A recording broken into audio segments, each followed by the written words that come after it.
ጽናትና ኪራ ከዚህ በኋላ ባንድ ይቀጥሉ ይሆን ወይስ አይቀጥሉም?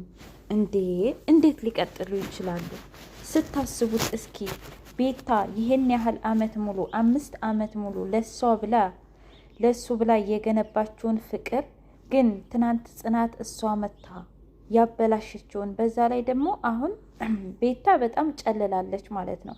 5 አመት ሙሉ ጠብቄ ላንተ ብዬ ቤት ተከራይቼ ላንተ ብዬ ሱስህን ሁሉ አስትቼ ያንን ሁሉ መከራ ያንን ሁሉ ስቃይ አብሬ ካሳለፍኩ በኋላ እንዴት ትከዳኛለህ? አንቺስ ብትሆኚ ለምንድን ነው እንደዚህ ያደረግሽው?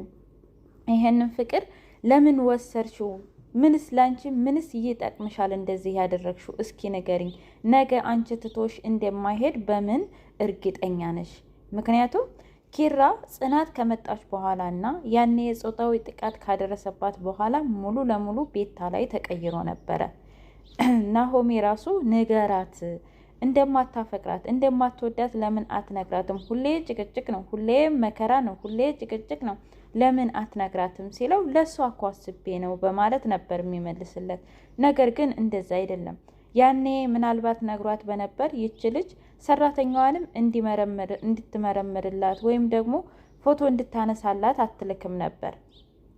ነገር ግን የኪራ ወላዋይነት፣ የኪራ እርግጠኛ አለመሆን፣ ምክንያቱም ከጽናት ፍቅር እንደያዘው ማመን እራሱ በጣም ነበር የከበደው። እንዴት ሰራተኛ ፈቀርክ ሊሉኝ፣ የሰራተኛ እንዳደረግክ ሲሉኝ ክብሩን ራሱ በጣም ነበር የሚወደው። ክብሩን ዝቅ አድርጎ ለፍቅር ዝቅ ማለት እንግዲህ መቼም ምንም ችግር የለውም። ግን እሱ ያኔ እንደዛ ሲወላውል ነበር። በስተመጨረሻ ግን እሱ ያኛው ልጅ ከመጣ በኋላ ክብሮም ከመጣ በኋላ ከክብሮም ጋር ሲያያት ምናምን እና ደግሞ የሶስናን ጉድ ካወጣችለት በኋላ ወደ ራሱ መመለስ ጀመረና ጭራሽ ክብሮም ከመጣ በኋላ ደግሞ እንዴት ምን ያህል ምርጥ ሴት እንደሆነች ምን ያህል ጨዋ እንደሆነች ሲነግራት ከሷ ጋር ሲሽኮረመም ሲያየው በቅናት እብድ ብሎ ፍቅሩን ገለጸላት። ሰላም ውድና የተከበራችሁ የቻናሌ ቤተሰቦች እንዴት ናችሁ? ሁሉ ሰላም፣ ሁሉ መልካም። እኔ እግዚአብሔር የተመሰገነ ይሁን ሰላም ነኝ። ለዚህ ቻናል አዲስ የሆናችሁ ሰብስክራይብ በማድረግ ቤተሰብ የሆኑ ነበር ቤተሰቦች ደግሞ ስለምትከታተሉኝ ከልብ አመሰግናለሁ። እንግዲህ ጽናት ድራማ እንደቀጠለ ይገኛል እና ጽናትዬ አባቷ ጋር ደውላ ነበረ። አባዬ ምን ነው ከሀገሬ ስወጣ እግሬን በቆረጠው፣ አባቴን አፈከኝ፣ ሁሉም ነገር አስጠልቶኛል፣ ደብሮኛል እያለች ነበር። አባቷ ደግሞ እንዴ ልጅ እኔ ልምጣ እንዴ ሲላት አይ እኔ እመጣለሁኝ አለችው። ከዛም በኋላ ኧረ ተይ ልጅ ተይ፣ አንቺ ትምህርትሽን ትተሽ ነው እንደምትመጪው፣ ጠንከር በይ በርቺ አላት። አይ አባዬ በቃ አስፈቅጀም ቢሆን እመጣለሁ አለችው። እውነት ጽናት እንዳለችው ትሄድ ይሆን?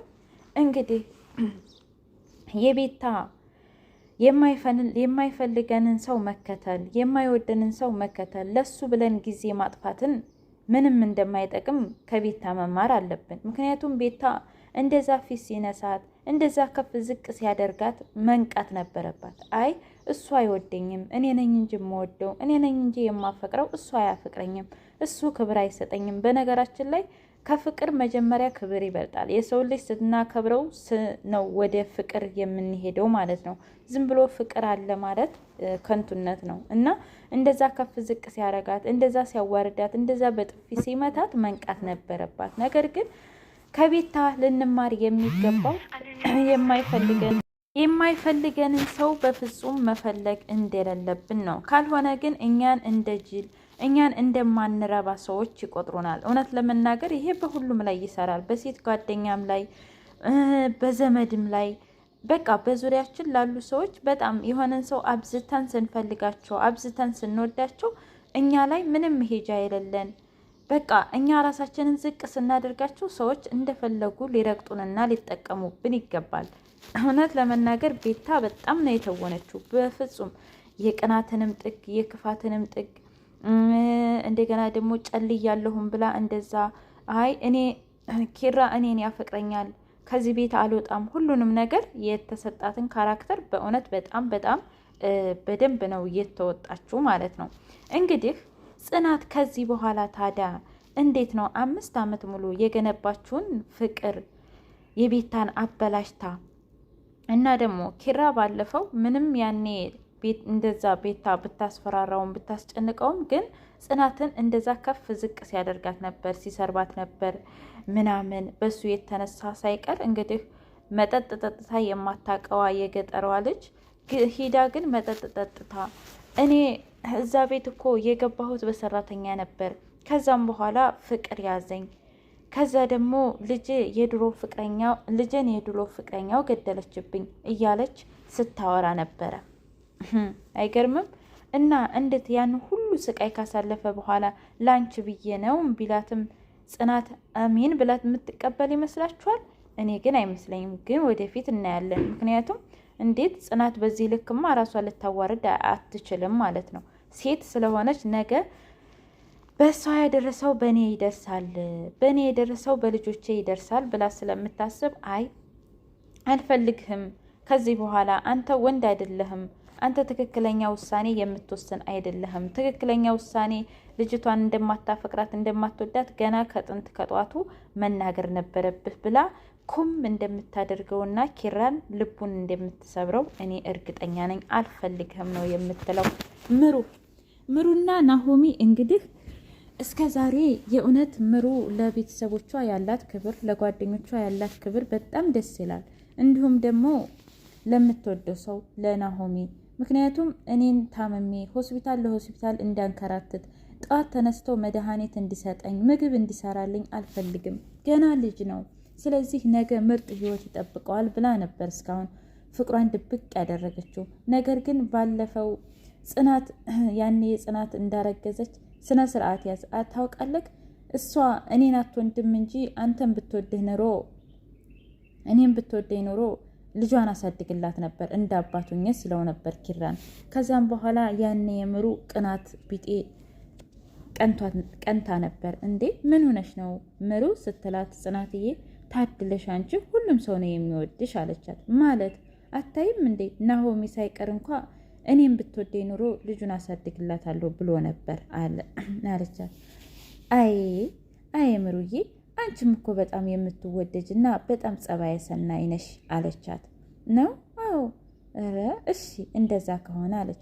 ስለዚህ ምሩና ናሆሚ አሁን እንደ ድሮ አይደሉም። ማለቴ ትንሽም ቢሆን ጠጋ ጠጋ እያሉ ነው እና ፍቅራቸውን ባንድ ቢቀጥሉ ምን ይመስላችኋል? እኔ መቼም ፈጣሪ ያለውን የያዘውን ይዟል። ምናልባት ፈጣሪ እኮ የፍቅር አምላክ ስለሆነ ለእኛ ብሎ ብዙ ተሰቃይቶ የለ። ስለዚህ እነዚህም ፍቅራቸውን ቢቀጥሉና ፍቅራቸውን ቢያጣጥሙ ፈጣሪ ያለው ነው የሚሆነው። ምናልባትም ላትሞት ትችላለች፣ ምናልባትም መድኃኒት ሊገኝላት ይችላል። እና ናሆሚና ምሩ ፍቅራቸውን ቢቀጥሉ ባይ ነኝ። ሀኒቾና ባለቤቷ የእውነት የእርጋታ ጥግ፣ እንዲሁም ደግሞ ካሳለፉት ነገር በጣም የምንማረው ነገር። ምክንያቱም አንድ ሰው በሀብቱ ወይም በንብረቱ ሊለካ አይችልም፣ ወይም በውበቱ ማለት ነው። ምክንያቱም ያስ ልጅ እንግዲህ እንዳወራው ከሆነ ሀብታም ነበር፣ እች ደግሞ የኔ ቢጤ ሰራተኛ ነበረች። ነገር ግን ልክ እንዳያት ወደደችው፣ ወደዳት እና ቤተሰቦቻቸው ጣልቃ ገብተው ሊያለያያቸውም እንኳ ቢሞክሩ እነሱ ግን በፍጹም ሊለያዩ አልቻሉም። ስለዚህ ከዚህ የምንማረው ነገር የሰው ልጅ በሀብት ወይም ደግሞ በውበቱ ባለው ነገር ልንማረክ ልንወርቅ አንችልም። ዋናው አመለካከትና በውስጣዊ ውበት እንጂ በውጫዊ ውበት አይደለም። እና ልጁ ምን እንዳለ ታውቃላችሁ? አይ እሷ እኮ ታውቃለህ፣ እሷን ካገኘው በኋላ ድሮ የሚመስለኝ በሀብት ብዙ ነገር የማደርግ በብሬ ብዙ ነገር የማደርግ ይመስለኝ ነበር፣ በተለይ ደስታን። ነገር ግን ደስታን በገንዘብ መግዛት አይቻልም እና እሷን ካገኘው በኋላ ደስተኛ ሆንኩ፣ አስተሳሰቢ በሙሉ ተቀየረ እያለ ለኪራ ሲያወራው ነበረ። ኪራዬ እንግዲህ ዝም ብሎ ያልማል። ጽናትና እኔ እኮ ተጋብተን ልጆች ወልደን ቆንጆ ቆንጆ ልጆች ወልደን ልክ እንደ እናትና እንደ አባቴ ባልና ሚስት ብንሆን ምን ነበረ እያለ ነው። ክብሮምዬ እንግዲህ ተናዶ እውነት አስቀይሞት ነው ኪራ እንግዲህ የሄደው። ስለዚህ ኪራ እውነት ማስተካከል ከፈለክ ክብሮምንም ይቅርታ መጠየቅ አለብህ። ከእንደገና ቤታንም ቢሆን ከዚህ በኋላ እንደዚህ ከምታመናጭቃት በጥሩ መንገድ ቀይረሃት፣ እንተ ግን እንደማታፈቅራት ነገር ግን በጥሩ መንገድ ከዚህ አስተሳሰብ እንድትወጣ ቀረብ ብለህ እንደ ጓደኛ ማስተካከል አለብህ። እንግዲህ ጽናትዬ እውነት ለመናገር የጽናት ጉዳይ በጣም ያሳስባል። የእውነት ገጠር ትሄድ ይሆን ወይስ አረብ ሀገር ትሄድ ይሆን ምንም አላቅም ማለት ነው። የጽናትዬ ነገር በጣም ያሳስባል። ነገር ግን ድራማው በጣም